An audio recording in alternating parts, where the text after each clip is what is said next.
Revelation in Motion 9. Warning before the storm. The courage to speak unpopular truth. In ancient Arabia, and across much of the world, truth was often buried for the sake of safety, tribe, or profit.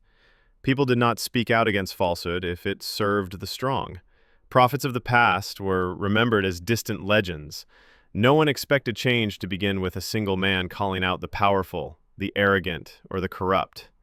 If someone challenged the status quo, they were labeled foolish, rebellious, or even dangerous.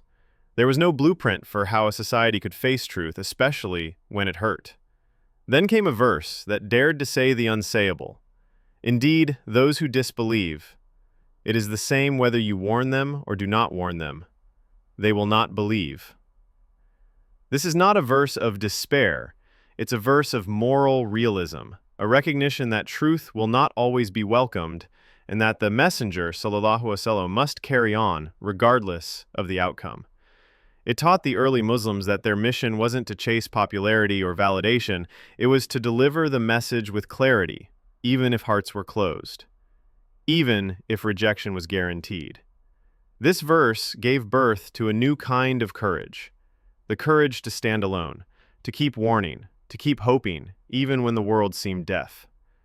The Prophet Muhammad continued to warn, patiently and repeatedly, even when insulted, boycotted, beaten, and chased from his home. Why? Because truth was not negotiable. Revelation taught that guidance was a gift, not a transaction. And so, his followers learned to stand for what is right, not because it was popular, but because it was true. They warned tyrants, they challenged injustice, they risked everything not for outcomes, but for obedience to truth. We live in an age where truth is often tailored to comfort the crowd. Speaking unpopular truths about morality, God, justice, or purpose can cost you your job, your reputation, even your freedom. But this verse reminds us, success is not measured by how many listen. It is measured by the sincerity with which we speak. Our task is not to control hearts, that belongs to God.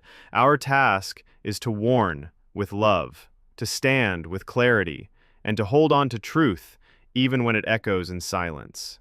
Let this verse transform you. Let it strengthen your spine. Let it humble your heart.